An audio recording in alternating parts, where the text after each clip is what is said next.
The MMA community thinks I'm disabled and in a wheelchair. Frankie Edgar has signed his retirement bout against none other than Chris Gutierrez in the bantamweight division. And also, Daniel Rodriguez is out of the fight against Neil Magny, and we need to find a replacement. First of all, let's start straight away with the fact that Sean O'Malley believed that I was in a wheelchair. Okay? Now, this is a very interesting meme that's been going around, and the comments of this video, no matter what I say in this video, the comments of this video are going to be, oh, Guru can't quite come to grips with the fact that he's in a wheelchair, still in shock over the whole situation, stage 3 of being in a wheelchair, denial, and all of this type of stuff. I'm on Tim Welch's podcast, who is the coach of Sean O'Malley. Okay? And I'm on his podcast, and it came out today. If you want to go check it out, it's on Tim Welch's YouTube channel.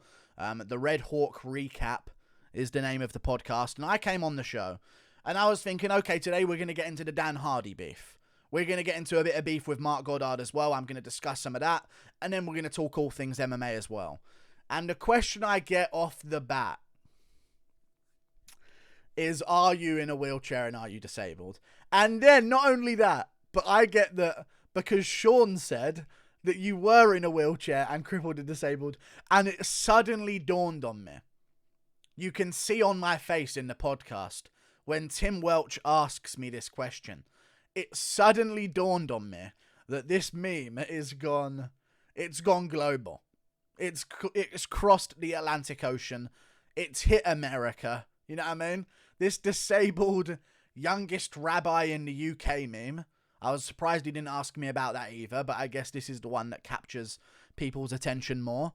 I'm not, but this is just me, according to my comments, being in denial about my situation, and clearly the shock of the attack that left me in this way is still clouding my judgment, and I can't quite come to terms with it and all of this stuff. But it dawned on me that to Sean O'Malley, because of this meme, that Sean O'Malley and Tim Welch are there talking to each other going, you know that MMA guru guy's disabled? And I'm thinking, how many others are seeing these comments? And what am I seen as by the MMA community? It was such a weird moment in the podcast. Such a weird moment. But I like the meme. So I didn't stand up when he asked me to. And that's the reason. Okay? That was the reason why. We're keeping it alive. It's a very good defense mechanism. We made Aljamain Sterling apologize because of it. Okay? It's a very good defense mechanism, although untrue. But either way, it was a good podcast with Tim Welch. I thought I'd talk about some of the stuff that we talked about in that podcast. We were talking about the beef with Dan Hardy, talking about the beef with Mark Goddard as well. Bunch of other fights that have come up recently, and just my channel in general, which was cool to do. Because I feel like when I went on the Sean O'Malley podcast for my first one, it was my first ever time doing a Zoom call. Like, first time, and I'm looking at on the screen of my Zoom call, and I see Sean O'Malley's face lurching into the Zoom call. Like that, and Tim Welch on the other side, lurching in from the other angle. And I'm thinking to myself, what am I doing? I'm on Sean O'Malley's podcast, so it was a bit of a shock. But I feel like this one that I did with Tim Welch, it was very natural, very smooth. I felt good about it. I felt like I got better. And I'm looking forward to doing more stuff like that. So let me know in the comments if you've got any ideas about what do you want me to do next? What people do you want me to have on this channel? Any channels you can think about me going on? I'm not going on Dan Hardy's channel. Dan Hardy can come on this channel if he wants to chat to me. Okay, so clip this up and send it to him. Dan Hardy, you want a fucking word? You come on this channel to have a word. And I'd like to get Aljo, maybe. We could settle the beef pre-UFC 280. We'll see. I know he's already in Abu Dhabi probably, so it might not happen, but that'd be a good thing to do. But, yeah, I'm really looking forward to doing more of these fighter collaborations. I don't want to be a guy who's interviewing a fighter. I want to just have a collaboration between the MMA guru and the fighter. I think that'd be a much better dynamic that could even lead to a more natural interview anyway. I don't want the... It can be an interview, but I don't want the, like, I don't want to preface our meeting with the fact that I'm an interviewer going to interview them, because I think it puts it on a bad tone already, and it leads to a bit less fun. So let me know what you guys think I should do next, who I should contact, who I should try and get in contact with. I'm looking to enjoy myself a little bit on Zoom. You know what I'm saying? So yeah, moving on to another topic. Frankie Edgar has signed his retirement fight against Chris Gutierrez at UFC 281. After Jose Aldo retired, I was thinking to myself, you know what? Let's do Dominic Cruz, Frankie Edgar. Loser goes home, and we can figure this all out, and the loser can go home, and it will be a fun time. And neither guy will really get KO'd likely. It will probably be a decision. But I guess Edgar wanted to fight on this card. So I know it's in MSG, and he's a guy from that area anyway, so this is as close to home as he's going to get, unless they do a card in New Jersey, I guess, which I think is where he's from. But yeah, good stuff. Good stuff for Frankie Edgar. He's taken on Chris Gutierrez, who's very, very dangerous, but also a very winnable matchup for him that I honestly feel like he could actually win. And I might even pick him to win, because let's not forget, Frankie Edgar could have been well on his way to just winning a clear decision against Marlon Vera in their fight not too long ago. So I know Frankie Edgar has had some losses recently, and, you know, they haven't been the best. He lost to Marlon Vera. He lost to Corey Sandhagen. Got a flying knee in the first round against Corey Sandhagen. Didn't really see how the fight played out, so whatever. But he took that damage. Should have lost to Pedro Munoz. He's arguably on a 5-fight losing streak, but he did put up a decent scrap against Holloway, I guess, compared to other contenders at the time. But Marlon Vera, he was winning. So this is a very winnable matchup for him against Chris Gutierrez. Gutierrez is not a big bantamweight by any means. He's a lot smaller than Marlon Vera. He's got some power, but not too much. You know, last time he got a KO was from a spinning back fist. Other than that, he's finished a guy with leg kicks, I guess, but I don't see him doing that to Frankie Edgar, so I don't see him throwing too many leg kicks in general, knowing that Edgar wants to take him down. And we saw Cody Durden keep him down for a round and get a 10-8 round against him. We've seen him have a tough scrap with Andre Ewell, a split decision with Felipe Colares, who we've seen, I believe, go up and lose very, very dominantly to Chase Hooper by finish in the third round. So I feel as though there's a real chance for Edgar to get his grappling off in this matchup. So initially when I saw the matchup, I thought to myself, oh God, Chris Gutierrez, 31, 18 and 3 up and coming bantamweight. This ain't good for Edgar. But then I'm thinking to myself, you know what? Edgar's probably got this one.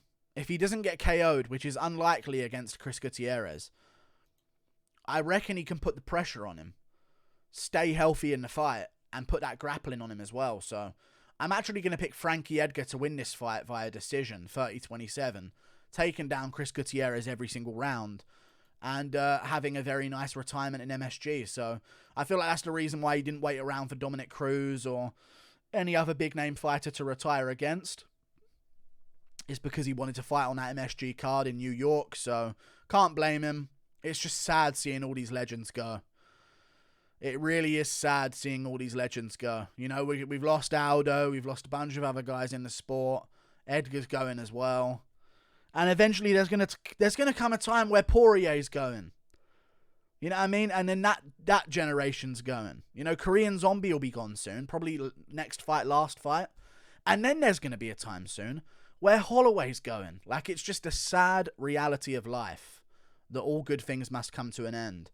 And it's going to be sad seeing Frankie Edgar go. He's been around for so long, but maybe he makes one good payday before the end of his career against Chris Gutierrez, who I truly believe he will beat. So I'll be picking Frankie Edgar to win that matchup. It is dangerous, but I think he can out-grapple Chris Gutierrez in that fight. We move on to another topic, which is Neil Magny versus Daniel Rodriguez has been cancelled, which is very, very annoying because that was kind of the fight that was holding together the next UFC card. Like, the next UFC card has got some decent fights, but D-Rod versus Magny was one of them.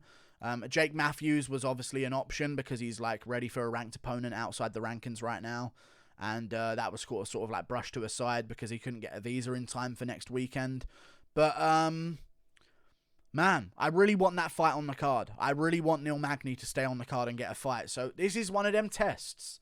Sadiq Youssef had this against Giga Chikadze. His opponent dropped out, Giga Chikadze, like 2.5 weeks before the fight took place. And no featherweight on the roster, not a single featherweight on the UFC roster, was ready to jump up on 2.5 weeks' notice against a ranked opponent. Like, these fighters need to be in shape all year round for these moments. This is why you've got to appreciate the Kevin Hollands of the world that are willing to jump in and switch opponents and do all this kind of stuff, because we had to find some regional guy who should never have been invited to the UFC to come in and get immediately finished by Sadiq Youssef, because no one on the roster at featherweight was ready. I'm telling you, if there's no one on the welterweight roster ready to jump in against number 13 Neil Magny, there's something seriously wrong with the mindset of fighters nowadays. You don't lose. You step up on short notice, you fight a ranked opponent, you get paid show money anyway. You're not going to lose too much stock. You're probably going to get put in a better position on the card than you normally would do, because it's Neil Magny and he's a known name and he's ranked and he's headlined some main events of fight nights and stuff like that. So I'm looking at that. Jake Matthews can't. What about Li Jingliang in a rematch? I think he's still in America. Is he ready to fight? Could they do a catchweight bout between them? That could be quite cool to see. So I'm thinking Li Jingliang, get yourself right back in the rankings, unless they've already planned you versus Luke. We'll see how it goes. But I'm thinking to myself, I know Mikel Pereira can't make weight, but where's Gunnar Nelson at, man? You fought in March. Where you at, man? You know? It's another... You took a guy's back for 3 rounds, took 0 damage. Time for fucking 10 months off. Get back in there, Gunnar. Let's take this matchup against Neil Magny. A good matchup for you. And let's get it done. Am I mistaken in saying?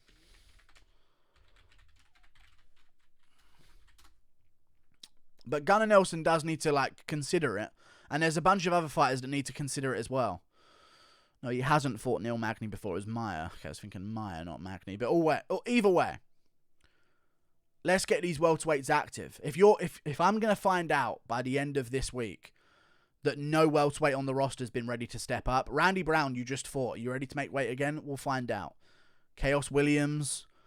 I think they're going to go with Alex Morono. Jack Della Maddalena is going to need a contract as well, or he's going to need a visa as well because he's in Australia. So that's probably not going to happen with the time zone difference and flying all the way around the world and all this type of stuff. So, you know, Alex Morono, this is what it's all about, man. You fought a bunch of guys in a row. They're never going to push you. So I think Alex Morono, where you at, dude? Like, you're on a win streak right now. I believe a 4-fight win streak in the UFC. They're not going to push you anyway. They're just going to give you, like, hey, here's Jeremiah Wells. That's what they're going to do with Alex Morono. So he should step up here. Looking at you, Alex. Get in there, brother. Save this card and give us, like, a decent scrap on the card. Not the best of scraps, but still a decent, okay scrap. Maybe a Jeremiah Wells. You're 35 and you're not ranked. Let's have this as an opportunity. Where are these hungry welterweights that are ready to fight? Brian Battle. What's good? Let's sort this out. We need someone to fight Neil Magny on this card. Other than that, though, there's one other thing that I wanted to break down, which was... and I've completely forgotten what it was. Uriah Hall. Oh, my God. This is one of them weird situations where it's just like, my God, what is going on with our athletes? Anyway. Uriah Hall. Returning to action against NFL star Le'Veon Bell. I don't know who he is. He's obviously known. But, like, don't say retired and then we're doing NFL fights in boxing. Like, it's just it means nothing. And I know that Uriah Hall's making money and this is selfish of me. But it's such a tarnish on the sport if you lose. And I can just already see Uriah Hall hesitating. And then getting somehow chinned by this guy. Because this guy trained as a boxer as a kid. Like, if another MMA fighter loses in boxing against someone they should obviously beat, the sport's just going to get tarnished more and more. And I'm worried. So, Uriah Hall should win. He probably will win. But there's something in my mind that tells me he's going to lose. So, we'll see how that goes. Also, Shogun Rua is returning as well against Igor Porteria, which is a very interesting one. Very, very interesting fight. And I'm going to go with Igor Porteria, but Shogun might be able to get it done. I doubt it. I reckon he's going to get KO'd. He did not look good in any of his recent fights. And, yeah, he's coming back to fight in Brazil. And they've put him against not like Igor Pateria is a guy that they wanted to put some stock behind. He won on the Contender Series. He looks a bit like McGregor as well with the sunglasses on. Like, he acts very confident. He's very promotable as well. He's got a fun fighting style, very finish heavy, got a lot of TKOs. So they're just going to be like, okay, Igor Pateria, you lost to Nikolai Negumereanu. Here's a chance against an old man. If you can't win, we're probably going to cut you. Just win against this old man in Brazil. But even still, we'll see how it goes. But I got Igor Pateria. Shogun's still doing it, man. Shogun's still doing it. I wonder when he's going to call it quits. Probably after this one. It is in Brazil. Don't know when that opportunity is going to come by again. Like and subscribe. Toodle pip. I'll see you later. Thank you for watching the video. Goodbye. Go check out the podcast with Tim Welch. And also check my Instagram. I'll start posting there soon. The MMA Guru Official. See you later. Goodbye.